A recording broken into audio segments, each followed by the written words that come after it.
Virginia is a beautiful place, but some places, like Willow Island, are marked by tragedy. I researched the Willow Island disaster because I feel like people need to know about it. That way it is not repeated. The Willow Island disaster consisted of human losses, negligence, and legal consequences. This tragedy was preventable, caused mainly by negligence and technical issues.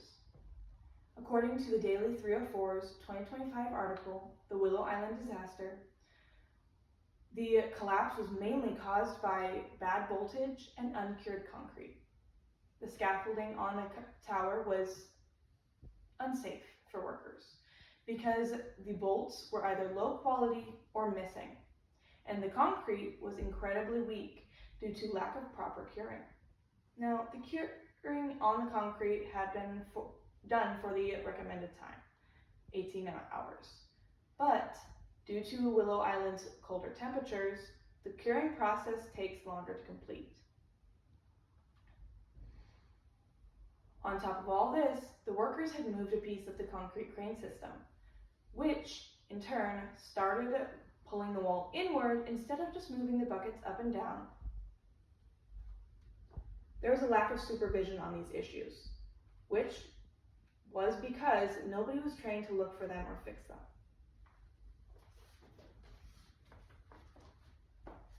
Due to this negligence, many lost their lives. According to the National Institute of Standards and Technology's 2011 article, Failure of Cooling Tower, West Virginia, 1978, nobody survived through this collapse. 51 men were working in the tower at the time of the collapse, and many families lost multiple family members at once. For example, the Steele family lost 10 relatives in the collapse, including 4 brothers, 1 uncle, and 5 cousins. Since the workforce mainly drew upon Pleasant County and Upper Ohio River Valley,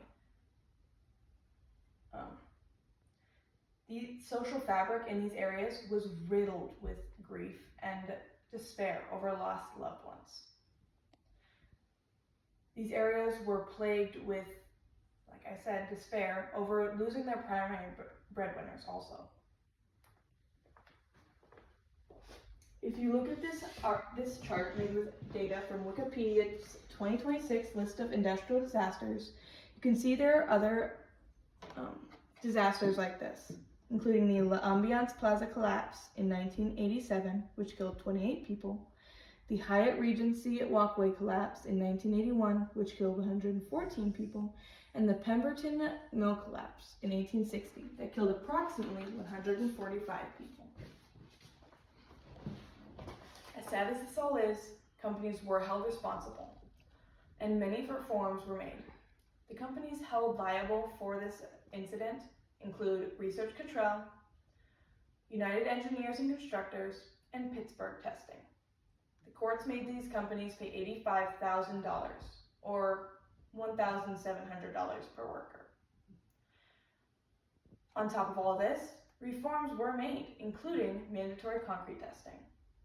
This government regulation forces companies to test concrete samples to ensure that they are strong enough to carry loads before molds are removed or anything is attached.